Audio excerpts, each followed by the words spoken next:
वचन को हम सब लोग मिलकर पढ़ने के लिए जाएंगे। स्तोत्र संहिता 64 साम नंबर 64। आप अपने जगह पर जहाँ कहीं भी आप हैं वहां पर भजन संहिता में से एक वचन को हम पढ़ेंगे सभी लोग। साम नंबर 64 हम प्रभु की महिमा के लिए पढ़कर प्रभु की स्तुति करने का अवसर प्रभु ने हमें दिया है।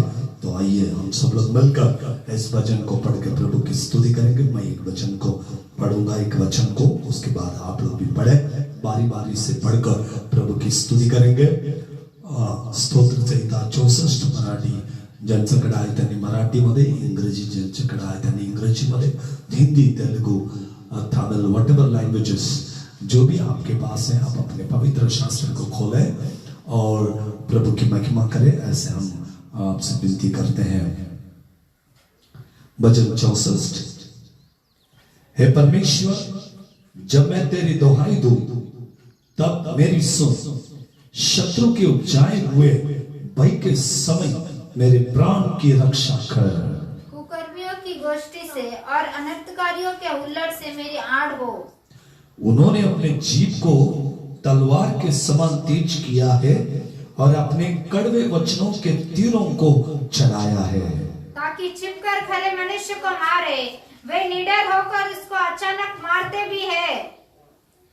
वे बुरे काम करने का हियाव बांधते हैं। वे फंदे लगाने के विषय बातचीत करते हैं और कहते हैं, हमको कौन देखेगा। वे कुटिलता की युक्ति निकालते हैं और कहते हैं, हमने पक्की युक्ति खोज कर निकाली है, क्योंकि मनुष्य का मन और हृदय अता है। परंतु परमेश्वर उन पर तीर चलाएगा, वे अचानक घायल हो जाएंगे। वे अपने ही वचनों के कारण ठोकर खाकर गिर पड़ेंगे। जितने उन पर दृष्टि करेंगे वे सब अपने अपने सिर हिलाएंगे। आइए आखिरी वचन, 2 वचन सब मिलकर पढ़े। शेवटले 2 वचन आपण सर्वजण मिळून वाचूया। तब सारे लोग डर जाएंगे और परमेश्वर के कामों का बयान करेंगे और उसके कार्यक्रम को भली भांति समझेंगे। धर्मी तो यहोवा के कारण आनंदित होकर उसका शरणगत होगा और सब सीधे मन वाले बड़ाई करेंगे। प्रभु की स्तुति हो। Hallelujah, hallelujah, hallelujah. Thank you Jesus. अच्छा अवसर प्रभु ने दिया, इसलिए मैं प्रभु को धन्यवाद करता हूँ कि मेरा प्रभु अच्छा है। आमीन, हालेलुया। विश्वास करने वाले का है hallelujah, praise God, hallelujah, hallelujah. वचनों में हम आगे बढ़ने वाले हैं। आज महाराष्ट्र के मराठी और हिंदी भाषा बोलने वाले लोग एक साथ मिलकर सभी कलीसिया के लोगों को,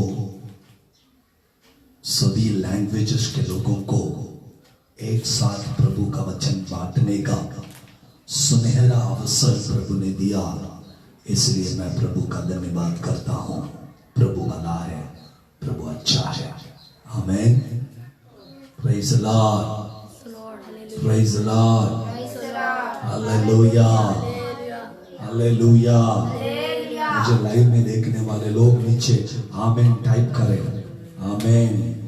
देखने वाले लोग बोले आमीन। टाइप करके भेज सकते हैं आप मुझे। आमीन, हालेलुया कर सकते हैं, क्योंकि प्रभु आपसे बात करता है। क्योंकि आपकी आवाज तो मुझे सुनाई नहीं देगा, परंतु मैं आपको देखकर आपकी लिए प्रार्थना कर सकता हूँ। हालेलुया।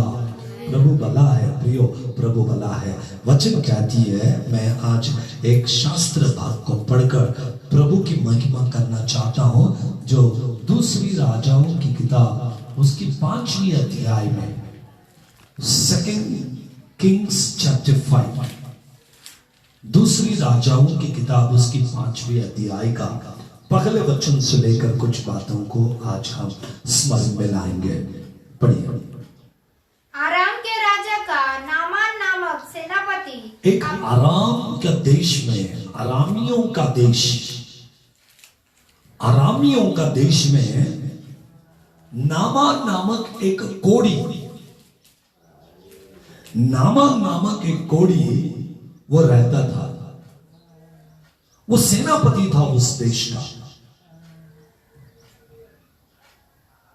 वो राजा के संग रहने वाला व्यक्ति था। अच्छा परिवार का व्यक्ति है, उसका फैमिली अच्छा है। राजा के परिवार में रहकर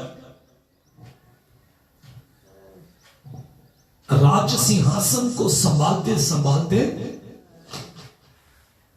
साथ ही साथ प्रभु की महिमा करने का अवसर प्रभु ने उसको दिया था।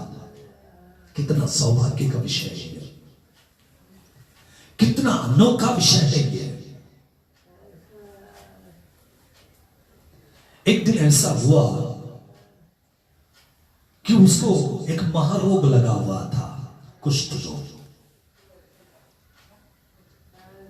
उसकी बीमारी के कारण वो अपने घर में रहते समय उसके घर में एक दासी काम करने वाली परिवार में काम कर रही थी, घर में काम काज करने के लिए काम में लगाया गया था। जब उस बेटी को हम देखते हैं, उसको पता चला कि मेरा जो मालिक है वो बीमार की अवस्था में है। उनके पास धन है, दौलत है, घर है, नाम है, पद है, सब कुछ है, परंतु शरीर बीमारी की अवस्था में है। कई बार हमने ये वचन को सुना होगा, कई लोगों के साथ में सुना होगा। अलग अलग परमेश्वर के जन इन वचनों को बांटते रहते हैं। आज पवित्र आत्मा कुछ अलग आपसे बात करना चाहेगा। नामान अपने परिवार में या अपने काम काजों में अत्यंत कुशल और अनुभवी और आनंदित व्यक्ति था, परंतु नामान अपनी शरीर की अवस्था में बहुत कमजोर और थका हुआ व्यक्ति। उसके जीवन में एक अनुभव कि मैं जीकर कोई फायदा नहीं है, मुझे मरना चाहिए, मैं सुसाइड कर लूं। कितने लोग आज अच्छे रहकर अगर कोई बीमारी के नजदीक जाते हैं, अगर उसकी कोई इलाज नहीं मिलता, दवाई नहीं मिलता है, तो वो सोचते कि अब हम जीकर फायदा नहीं, हम मर जाना चाहिए। उसी के बेस पर मैं बताऊंगा, बाइबल के जमाने में कुष्ठ रोग मतलब महारोग यह सबसे बड़ी बीमारी थी। उसको कोई इलाज नहीं था, उसको कोई दवाई नहीं थी। लेवियों की किताब में लिखा है, यदि किसी ने महारोगी को देख भी ली, आंखों से सिर्फ देखा भी, तो वो दिन भर के लिए अपवित्र बन जाता है। देखने वाला व्यक्ति देखते साथ ये कहे, हाय हाय मैं अपवित्र और मैं मर गया, मैं अपवित्र हो गया क्योंकि मैंने ऐसे व्यक्ति को देखा। कितना भयंकर दिन था वो। उसके बाद कैंसर जैसे बीमारी, HIV जैसी बीमारी, हर दिन एक एक एक एक बीमारी आती जा रही है। भजन संहिता 91 में 3री पद और 6वीं पद में हमने पढ़ा, वहां पर लिखा है, कोई भी विपत्ति तेरे नजदीक नहीं आएगा।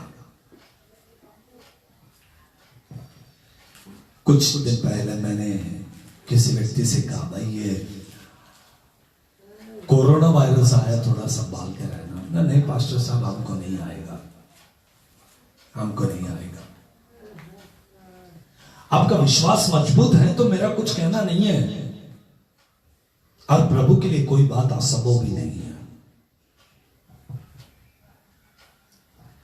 इसका मतलब आप मुझे यह नहीं बोल सकते कि ईसाई लोगों को कोई बीमारी आती ही नहीं है, ईसाई लोग हॉस्पिटल जाते ही नहीं है क्या?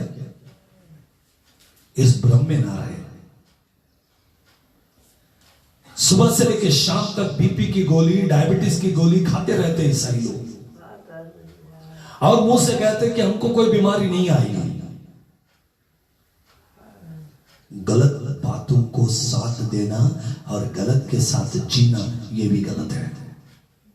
हम विश्वासी हैं, हम विश्वास के साथ जीते हैं, लेकिन गलत धारणाओं के साथ नहीं जीते हैं।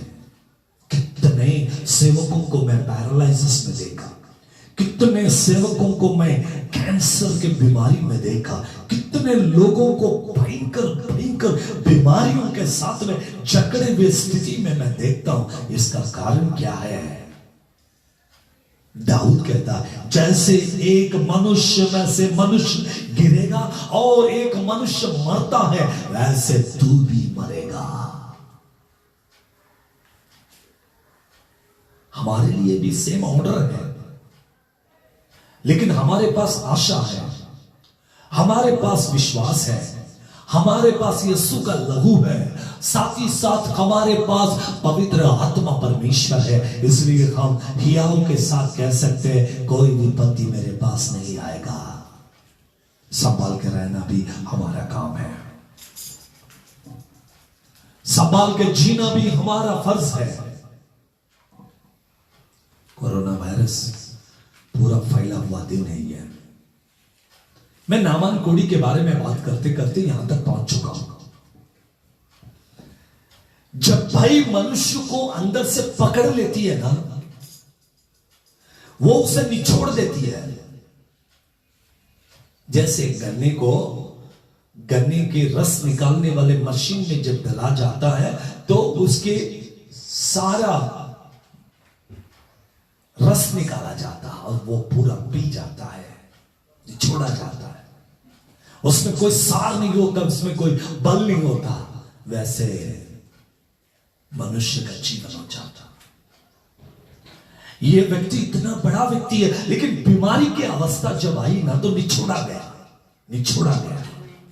इसके बाद धन था, दौलत थी, सब कुछ था, लेकिन निचोड़ा गया। यीशु का लहू से परिचित नहीं था। दो, पवित्र आत्मा उसके भीतर नहीं थी, क्योंकि रोमियों के पत्र में लिखा है ना, हमें भय खाने के लिए भय की आत्मा नहीं मिली। अभी हमारे पास भय नहीं है, डर नहीं है कि कोई बीमारी हमें आकर लगेगी। अगर लगेगी तो हम मरने के लिए तैयार है, क्योंकि पौलुस कहता है कि जीना मसीह, मरना लाभ है। इसलिए हम नहीं डरते हैं। बीमारी हमें नहीं लगेगी ऐसा नहीं है, बीमारी हमें लग सकती है, परंतु हम जीना नहीं चाहते, हम मरना चाहते, इसलिए हम हियाव के साथ जीते हैं। आने दो बीमारियां, आने दो समस्या आएंगे तो हम मरेंगे। किसी ने कहा यीशु का लहू 100 बार लगाएंगे तो ठीक करेगा। यीशु का लहू को 100 बार की जरूरत नहीं है। 1 ड्रॉप, एक सिंगल ड्रॉप यीशु का लहू काफी है सारी बीमारियों के लिए। 100 बार लगाओ, 50 बार लगाओ, 70 बार लगाओ, ऐसी गलत बातों को अफवाह ना फैलाए। यीशु का लहू सुपर मेडिसिन है। एक बार उसका नाम लेने से काफी है, दुष्ट आत्माएं थर कांपती है, बीमारियां भाग जाती है।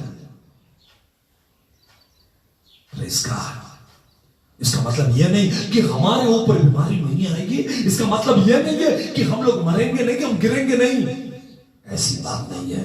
हमारे लिए दूसरी मृत्यु नहीं है।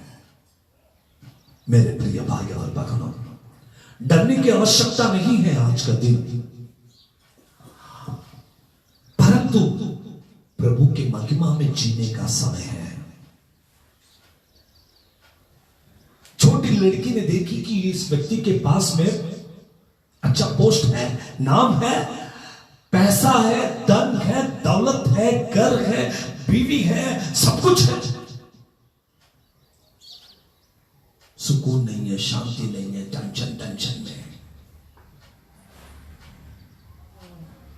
वो बेटी मालकिन के पास जाकर कहती है, आप जानते हो क्या, मैं इजराइल से बिलोंग्स करती हूं, मैं इजराइल से आती हूं, हमारे इज़राइल देश में एक नबी रहता है, उसका नाम अलीशा है। अगर अलीशा ने प्रार्थना किया तो ये महामारी जाएगी, ये महारोग जाएगा। विश्वासियों, आज पूरा दुनिया डर चुके हैं, हम भी डर चुके हैं। क्यों मालूम? बीमारी यदि लग गया तो इसको दवाई नहीं है, मर जाएंगे। कलीसिया भी डर गई है। एक बात मैं आपसे कहना चाहता हूं, डरो नहीं। हम जीने के लिए नहीं जीते, हम मरने के लिए जीते, हम प्रभु के लिए जीते हैं। प्रभु का आत्मा हमें उठा लिया जाएगा, इसलिए हम जीते हैं। Praise God, hallelujah. आज डर के साथ पूरी कलीसिया प्रार्थना करने लगी है। चर्चेस कभी प्रार्थना करती है, बारिश नहीं आए तो प्रार्थना करती है। चर्चेस कभी प्रार्थना करती है, जब भूखमरी होती है तो प्रार्थना करती है। चर्च कभी प्रॉब्लम्स आए तो चर्च प्रार्थना करती है। इसलिए आज पूरा दुनिया में प्रॉब्लम आया कि चर्च राइस होना चाहिए, चर्च खड़ी होनी चाहिए, कलीसिया में प्रार्थना करना चाहिए। जब प्रार्थना की शक्ति उठेगी, दुनिया से बीमारी भाग जाएगी। आमीन, आमीन, हालेलुया।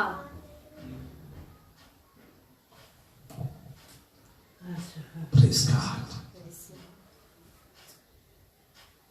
ये बीमारी पूरी तरह से चली जाएगी। प्रभु अपने कंट्रोल में लेने वाला है। प्रभु ने वादा किया कि मैं अपने कंट्रोल में लूंगा। आने वाले कुछ दिनों में आप इसका रिजल्ट भी देखेंगे। कुछ ही दिनों में प्रभु इस बीमारी को पूरा खत्म कर देगा, क्योंकि उसका लहू में उतना ताकत है। इसलिए कलीसिया ना डरे, लेकिन सतर्क रहे, क्योंकि हम रहे तो ही हम प्रार्थना कर सकते हैं, हम रहे तो ही हम देश के लिए मध्यस्थी कर सकते हैं, हम हैं तो हम लोगों का चंगाई के लिए प्रार्थना कर सकते हैं। आप नहीं है तो कलीसिया नहीं है, इसलिए आपको संभाल के रखने का समय प्रभु ने दिया है।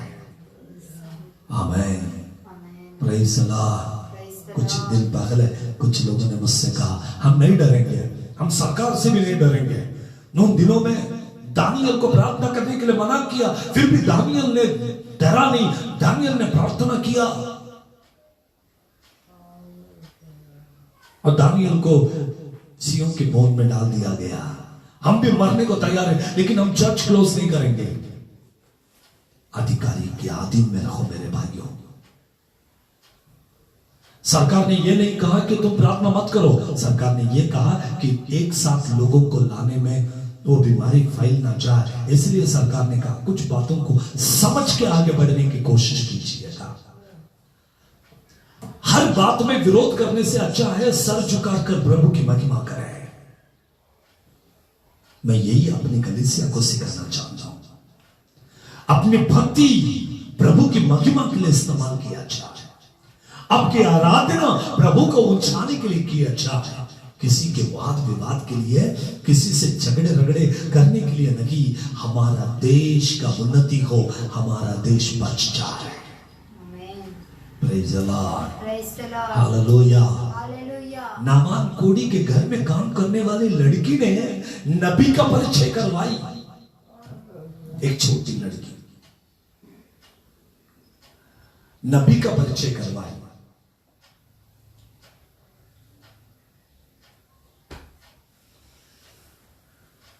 प्रभु कितना महान है, प्रभु कितना अच्छा है, प्रभु कितना अद्भुत काम करने वाला है।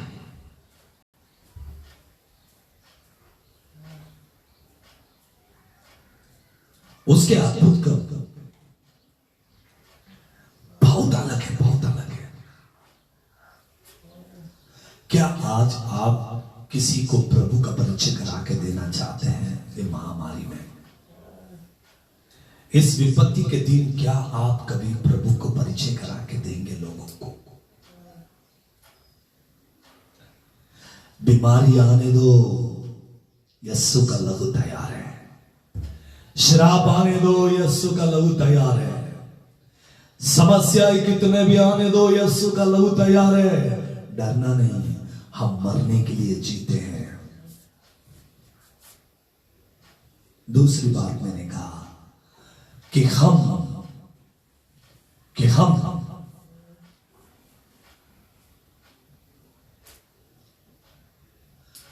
सरकार के अधीनता में रहकर काम करते हैं, क्योंकि रोमियो के पत्री में पौलुस ने कहा कि तुम अपने अधिकारियों के अधीनता में रहकर काम करो, स्पिरिचुअली, फिजिकली। आत्मिक गुरुओं की बातों को भी मानो, अधिकारियों की। साथ ही साथ संसार में जो प्रभु ने रखा हुआ अधिकारियों की बातों, जिन बातों को प्रभु ने मानने के लिए सिखाया, उन बातों को मानेंगे। यदि वचन के खिलाफ है तो बिल्कुल नहीं मानेंगे। उस लड़की रो रो के प्रार्थना करने वाली बगल उसके मालकिन के पास, क्योंकि मालिक से बात करने का उतना डेयरिंग नहीं था, मालकिन के पास गई और कहा मेरा मालिक बहुत बीमारी की अवस्था में रहता है, हमेशा टेंशन में रहता है, आप भी टेंशन में रहते हो मालिक को लेकर, घर में चिंता है, इतनी समस्या है। छोटी लड़की है, बाइबल कहती है छोटी लड़की थी वो, उसको गुलाम बनाकर पकड़ के लेके आए थे अरामियों ने इज़राइल से। वो लड़की गुलामी के अवस्था में कहती है कि एक बार मेरे मालिक को इज़राइल लेकर जा। इज़राइल के अंदर अलीशा नामक एक सेवक रहता है, वो अद्भुत करने वाला है। मालकिन ने सुनकर मालिक को बता दिया, सुनो सुनो, वो हमारे घर में लड़की काम करती है ना, वो कहती है कि उनका देश में कोई तो है। नामान ने कहा चुप बैठ तुम, आज तक इस बीमारी के लिए कहीं पर भी कोई दवाई नहीं है। कोई छोटी बच्ची कहती है और तुम सुनकर मेरे पास आती हो। डांट दिया। एक दिन हो गए, 2 दिन हो गए, महीने बीत गए। ऐसा शास्त्र में नहीं, लेकिन मैं सोचता हूं, क्योंकि एक अधिकारी इतने जल्दी एक बच्चे की बात को नहीं मान सकता। समय बीत गए, फिर से वो लड़की, उनके वो वाइफ ने कहा सुनो, एक बार वो छोटी लड़की की बात को मान तो लो, हो सकता आप ठीक हो जाओगे।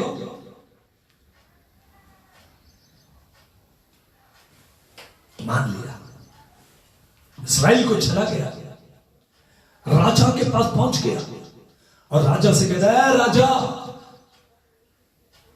चिट्ठी दी राजा को, ये हमारे राज्य से आया हुआ चिट्ठी है, लो मेरी बीमारियां मुझे ठीक कर दो। इज़राइल के राजा ने अपने वस्त्र को फाड़ दिया। वो कहता है कि अरामियों ने हम पर षड्यंत्र किया ताकि हमसे युद्ध करें। तो षड्यंत्र नहीं है, ये षड्यंत्र नहीं है, ये प्रभु की महिमा के लिए आया है। ये प्रभु की महिमा के लिए है। राजा प्रभु में था, इस्राएली राजा था, धर्मशास्त्र को पठन करने वाला व्यक्ति था और जीवित यहोवा परमेश्वर को मानने वाला व्यक्ति था, लेकिन उसको इतना भी नहीं मालूम, प्रॉब्लम आने के बाद ही प्रभु को परिचय करके दे सकते हैं।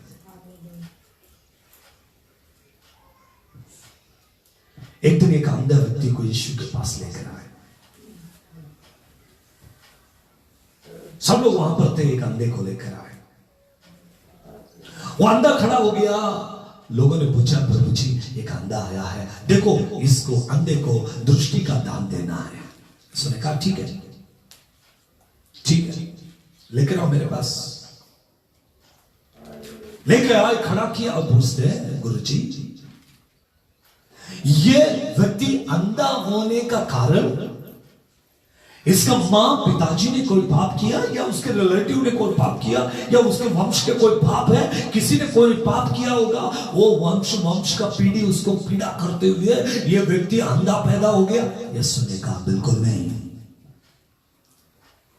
इसके अंधे के होने के पीछे का रीजन उसका मां नहीं है, बाप नहीं है, उसके रिलेटिव के कोई पाप का श्राप उसके ऊपर नहीं आया, लेकिन ये बीमारी प्रभु की महिमा के लिए आई है। किसके लिए आया? प्रभु की महिमा के लिए। कुछ बातें प्रभु की महिमा के लिए। मैं ये कोरोना वायरस को देखते समय मुझे ये फील होता है कि ये बीमारी प्रभु की महिमा के लिए आया है, ताकि कलीसिया जाग उठे और प्रार्थना करे। नामान कोड़ी यरूशलेम मतलब इस्राएल में आया, राजा डर गया, राजा वस्त्र को फाड़ लिया, उसको नहीं मालूम ये प्रभु की महिमा के लिए आया है। Praise God, Praise the Lord. Hallelujah, Hallelujah. प्रभु की जय, यीशु के लहू की जय, कलवारी यीशु की लहू की जय, करुणामय प्रभु की लहू की जय, ओहो लहू की जय, यीशु की लहू की जय, ओहो लहू की जय, यीशु की लहू की जय, दुष्टों को भगाने वाले प्रभु की जय, हरे दिन संभालने वाले प्रभु की जय, दुष्टों को भगाने वाले प्रभु की जय, हरे दिन संभालने वाले प्रभु की जय, अधिकार देने वाले प्रभु की जय, स्वर्ग ले जाने वाले प्रभु की जय, ओ अधिकार देने वाले प्रभु की जय, स्वर्ग ले जाने वाले प्रभु की जय, ओ प्रभु की जय, यीशु के प्रभु की जय। वाह, प्रेज़ गॉड। अलीशा ने राजा को कहला भेजा, उस नामान को मेरे पास भेजो, उस नामान को मेरे पास भेजो, मैं उसके पास नहीं। आज पैसे वाले लोगों को देखे तो पास्टर लोग पैसे वाले के घर जाते हैं, पैसे वाले पास्टर्स के पास नहीं आते, इन लोग जाते उधर। अजूब गरीब बातें हैं, अजीब बातों को कभी कभी देखने को मिलता है, लेकिन अलीशा ने कहा उसको भेजो, यहां पर इधर भेजो, वहां पर आ गया। उसने कहा ठीक है चलो, एक नबी बुला रहा है, जाना है, बीमारी की दवाई मिलेगी, वहां पर जाएंगे। इसलिए उसे ये नहीं मालूम वो नबी है, उसे ये भी नहीं मालूम कि वो कौन है, उसे इतना ही मालूम कि दवाई लेने के लिए आया, मुझे चंगाई को प्राप्त करना है। आ गया, अलीशा के घर के सामने खड़ा हो गया और कहा कि जाओ बुलाओ अलीशा को, कहो कि नामान आया है। अलीशा ने अंदर से बुला भेजा, जा कह दो उस नामान से कि यरदान में 7 बार डुबकी लगा है। नामान चिढ़ गया, नामान को गुस्सा आया, क्योंकि देखा वो सोना लाया था, चांदी लाया था, इतने सारे किक्कर भरकर सोना और चांदी उसके पास है। Praise God, praise the Lord, रे बादशाह वाला प्रभु की महिमा हो। फिर भी अलीशा पैसे के लिए बाहर नहीं निकला, अलीशा सोने के लिए बाहर नहीं निकला। अलीशा अंदर से कहता जाओ नामान को बोलो ठीक हो जाएगा वो। कितनी अजीब बात है। नामान चिढ़ गया, फुल टू चिढ़ गया। अरे यू डोंट नो, उसे मालूम नहीं है मैं कौन हूं, मैं सो इतना बड़ा राज्य का सेनापति हूं और मैं आया, ये व्यक्ति मुझे मिलने के लिए भी बाहर नहीं आया। अंदर से कहता है कि जाओ डुबकी लगाओ, यरदान नदी में डुबकी लगाओ, इतनी गंदी नदी में डुबकी लगाओ। हमारे देश में बड़े बड़े नदियां, अच्छे अच्छे जल है, वहां पर मैं डुबकी लगाऊंगी, यहां पर क्यों लगाओ? क्रोधित हुआ, चला जा रहा है। रास्ते में जाते जाते यरदान के पास पहुंचा, यरदान के नजदीक से जा रहा था। उसके काम करने वाले ने बोला, ऐ राजा मैं एक बात आपसे कह दूं, मालिक मेरी बात सुन लो, मैं छोटा हूं, मैं बोल नहीं सकता, लेकिन बोल रहा हूं, प्लीज मेरी बात को मान लो। यदि नबी आपसे कहता कि इतना सोना लगेगा, इतना पैसा लगेगा, कि आप नहीं देते? उन्होंने कहा क्यों नहीं देता, मैं देता। फिर क्यों नहीं दे रहे आप? उन्होंने पैसा तो नहीं मांगा। फिर पैसे नहीं, उन्होंने कहा कि 7 बार डुबकी लगा लो, क्या होगा। सेवक के बातों को नहीं माना, प्रभु के सेवक के बात को नहीं माना, लेकिन अपने साथ में रखने वाला व्यक्ति के बात को मान लिया। कभी कभी ऐसा होता है, लोग सेवक की बातों को नहीं मानते। सेवक कहता है कि कुछ ऐसा कहता नहीं, कोई अपना व्यक्ति, अपने नजदीक के व्यक्ति अगर कुछ कहता है तो उसको तुरंत मान लेते हैं। Praise God, hallelujah, praise the Lord. मेरे प्रियो, अजीब बात है, ये दुनिया में ऐसे ही चलता है, लोग ऐसे ही चलते हैं। वो सेवक की बातों को मानते नहीं है, परंतु दूसरे लोगों की बातों को मानते हैं। Praise God. ऐसे दुनिया में हम जीते हैं, ऐसे परिस्थिति में हम जीते हैं, ऐसे बातों में हम रहते हैं। कितनी अजीब है ये बात। सेवक की बातों को टालकर अपने कामगार की बातों को मानता है। कोई बात नहीं, अपने कामगार ने भी कोई अलग बात नहीं बोला, उसने भी सेवक की बात को सिर्फ रिमाइंड करा दिया, रिमाइंड करा, या आप ये बात को मान लो, देखे तो एटलीस्ट क्या होगा, क्या होगा। Praise the Lord, hallelujah, hallelujah. जाकर डुबकी लगाने लगा। 1 बार, बोला नहीं हुआ, 2 बार नहीं हुआ, 3 बार नहीं हुआ।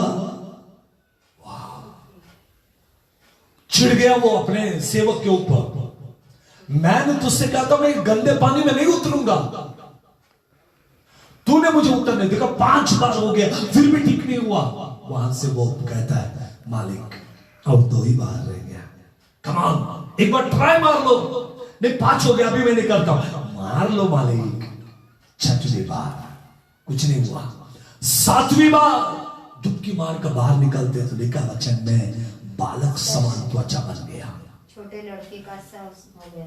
एक छोटा बच्चा का चमड़ा कैसा होता है ना, लोग आके बच्चा पैदा हो गया, छोटे बच्चा, उसके गाल को हाथ लगा लगा के देखते, सब लोग गाल को ही हाथ लगाते हैं उसके शरीर को, क्योंकि इतना सॉफ्ट होता है, इतना सॉफ्ट होता है कि वो मलमल के जैसे कपड़े के समान होता है, मखमल के कपड़े के समान एकदम सॉफ्ट होता है।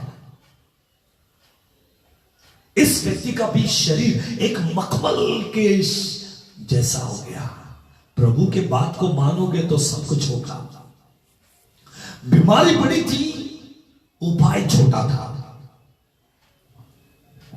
ये नहीं कहा कि तेरे लिए 8,000 रुपए लगेंगे, 10,000 लगेंगे, इतना पैसा खर्च करना पड़ेगा, उतना पैसा खर्च करना पड़ेगा। नहीं,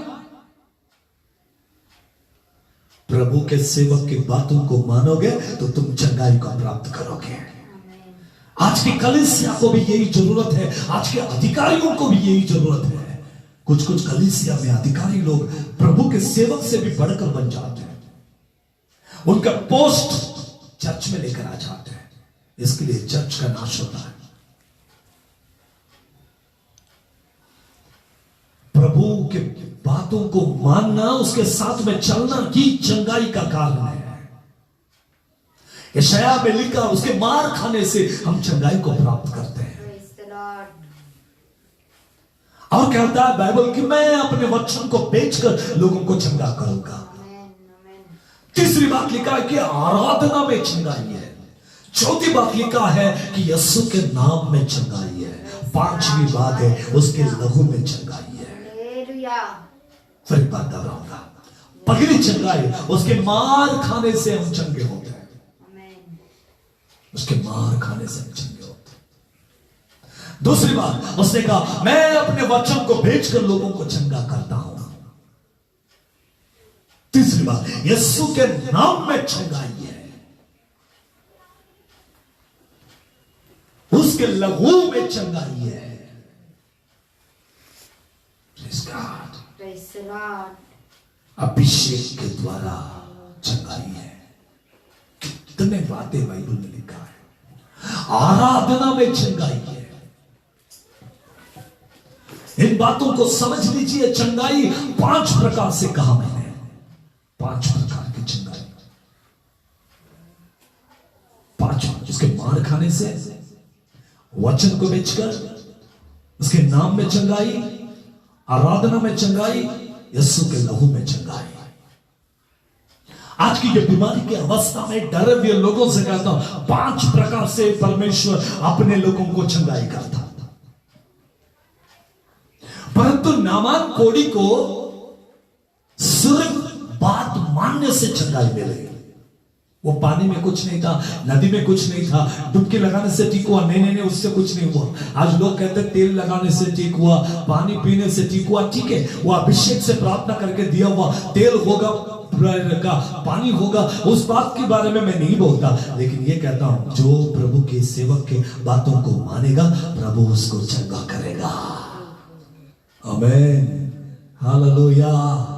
प्रभु के चंगाई को लेने के लिए आइएगा। आज चर्च नहीं है, आज चर्च में नहीं आए, आज पास्टर को नहीं मिला, पास्टर ने सिर पे हाथ नहीं रखा, मैं चंगाई को नहीं प्राप्त करूंगा, ऐसे ना सोचे। प्रभु अपने वचन को, अपने कलाम को बेचकर आपको चंगा करेगा।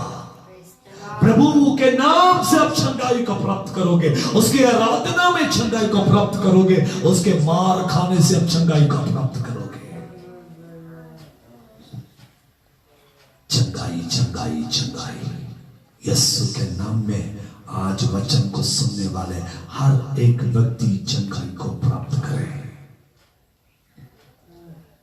मेरे भाई, मेरे बहन, नामान चंगा हो गया और अलीशा के पास आया और कहा कि जाओ अलीशा से कहो कि नामान चंगा हो गया, वापस आया और कह दो जितना सोना चाहिए ले लो, जितना संपत्ति चाहिए ले लो।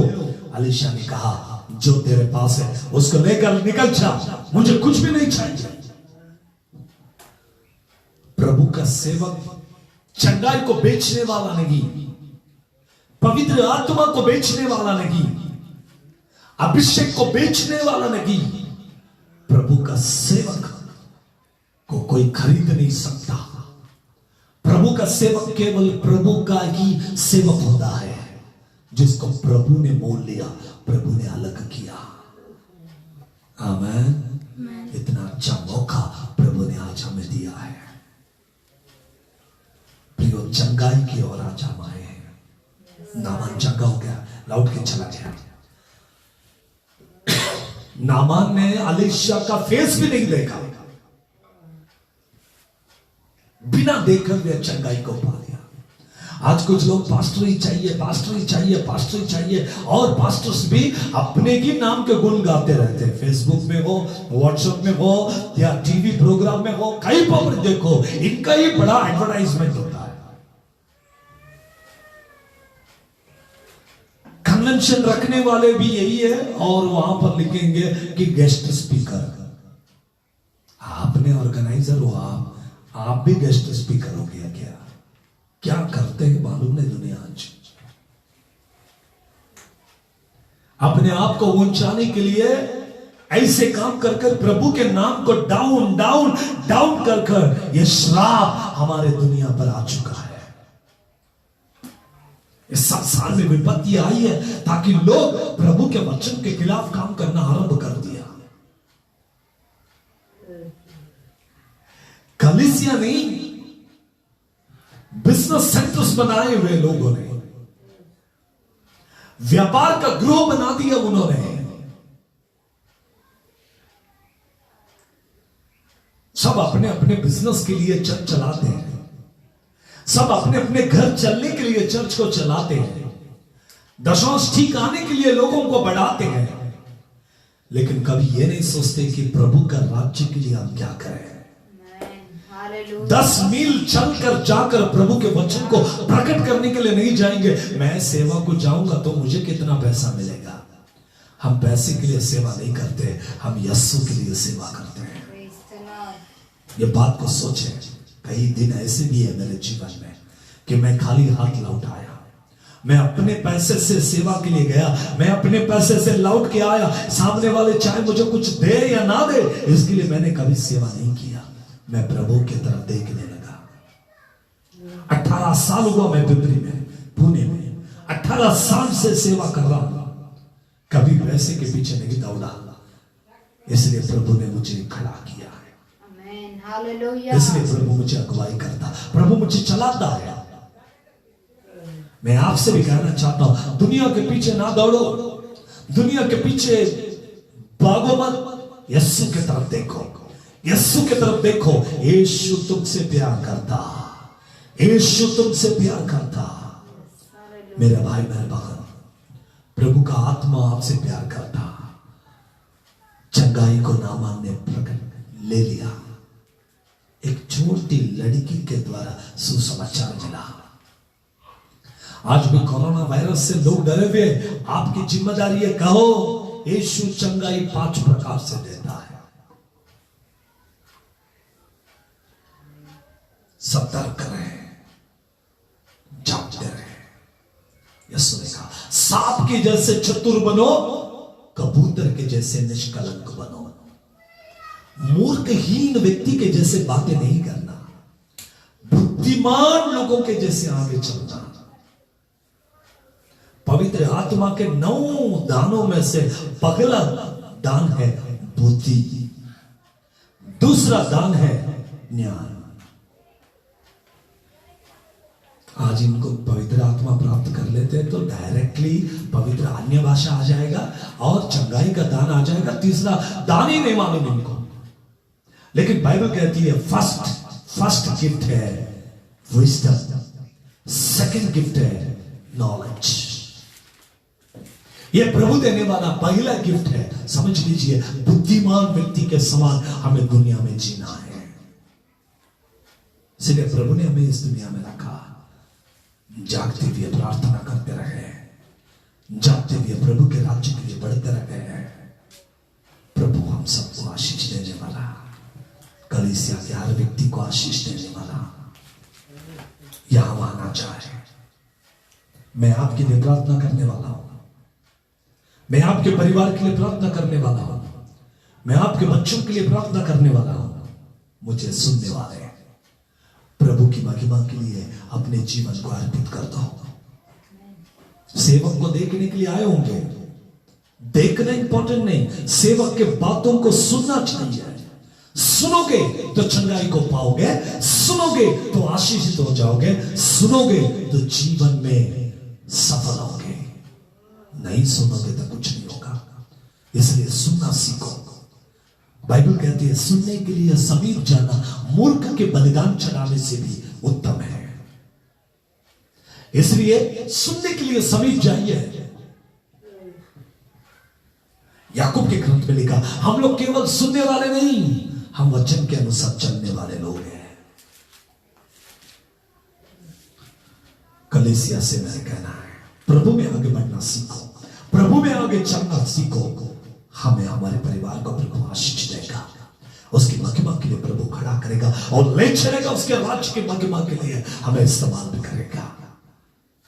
Praise the Lord. जो परमेश्वर ने अलीशा को इस्तेमाल कर नामान को चंगा किया, वैसे आपको भी प्रभु चंगा करेगा। इन कठिन दिनों में पूरे दुनिया के ऊपर क्लेश आया हुआ है, प्लेग आया हुआ है, महामारी आया हुआ है। नाम तो वायरस है, लेकिन अंग्रेजी बाइबल में उसको प्लेग दिया है। मतलब एक से एक को होने वाली बीमारी, अनेक लोग मरते हैं प्लेग से। यह कोरोना प्लेग यीशु चंगा करेगा। मेरा पूरा विश्वास है आपने वाले 27 तारीख तक यह पूरा डिस्ट्रॉय हो जाएगा। प्रभु अद्भुत करेगा। प्रभु ने मुझसे बात की कल रात में, मैं 27 तारीख के अंत तक इसको पूरा खत्म कर दूंगा। प्रभु अद्भुत करेगा। प्रभु अपने महिमा को खड़ा करेगा, प्रभु उसके राज्य को खड़ा करेगा। जब वो कहता है तो वो करके भी दिखाएगा। अब वो करने में सामर्थ्य है। कोई देश दवाई को ढूंढे या ना ढूंढे, कोई साइंटिस्ट इसको खोजे या ना खोजे, लेकिन खोजने के लिए बुद्धि देने वाला वही प्रभु है। हालेलुया। उसके सामर्थ के द्वारा लोग बुद्धिमान बनते और बुद्धिमान के द्वारा ये हो सकता। इसलिए मैंने कहा 27 तारीख है, ये डेडलाइन है, प्रभु अद्भुत करेगा। आइए हम सब लोग प्रभु के पास जाएंगे। प्रार्थना में रहे, मैं कुछ कह रहा हूं इसलिए नहीं, आप भी प्रार्थना करें। हम सबकी प्रार्थना प्रभु अद्भुत करने में सामर्थ्य है। सभी लोग उठने पर जाए, सभी लोग प्रार्थना करें। Lord heal our country, lord heal our people. हमारे देश को चंगा कर। दूसरे इतिहास के ग्रंथ उसके 7वें अध्याय का 13 और 14वें पद में लिखा, यदि मेरे नाम रखे हुए मेरी प्रजा अपने मन को फिराकर मेरे पास आए तो मैं उनकी प्रार्थना सुनकर उनके देश को चंगा करूंगा। उनके देश को चंगा। आपकी प्रार्थना से आपका देश चंगा होने वाला है। आपकी प्रार्थना से आपके लोग चंगा होने वाले हैं। इसलिए प्रार्थना करें, प्रभु मैं प्रार्थना करता हूं कि मेरे देश को चंगा कर, मेरे देश को चंगा कर। मेरे देश में हर जगह हे पिता तेरा राज हो।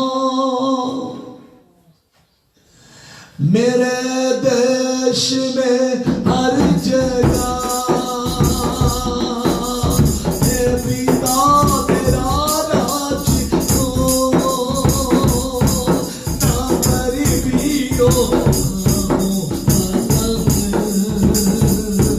ना गरीबी हो, बदले सारा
आज आपके वचन को सुनने के लिए आए हुए लोग अपने आप की तैयारी कर कर आपके पवित्र सन्मुख में बैठे हुए आपकी प्रजा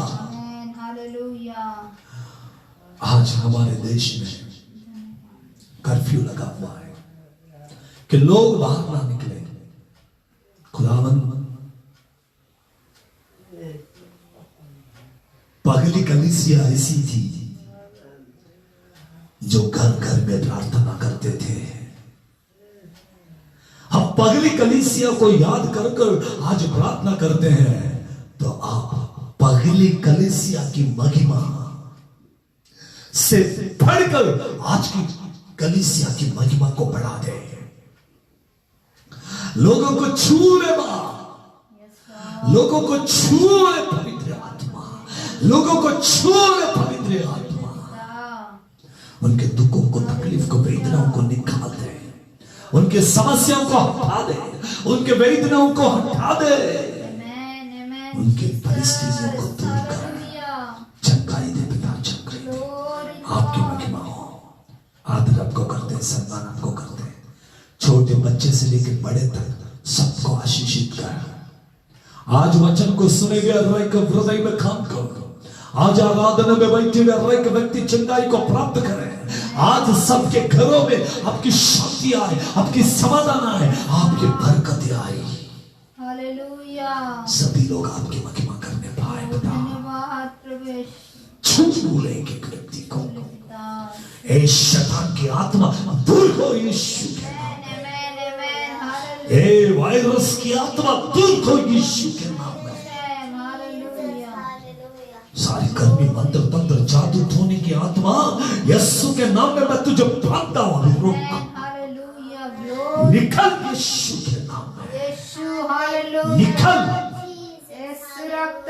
छू ले पवित्र आत्मा। Glory glory Lord. He completely master. आपकी महिमा आप प्रभु।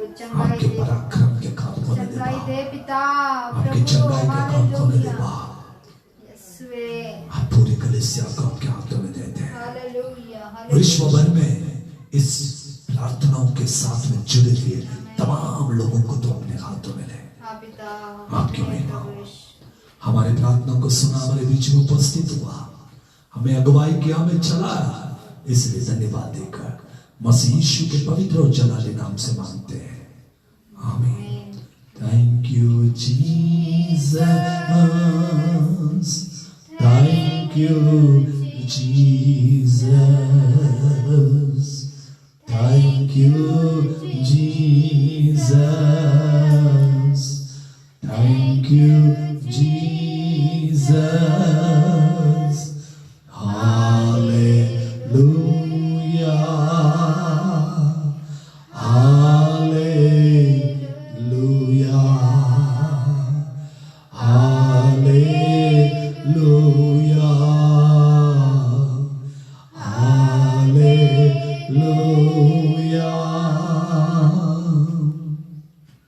अब हमारे पिता परमेश्वर का प्रेम, मसीह यीशु का नित्य शांति, पवित्र आत्मा की मीठी संगति जब भी हम तमाम लोगों के साथ और सारे संतों के साथ अब से लेकर मसीह का आगमन होने तक सदा और सदा होते रहे।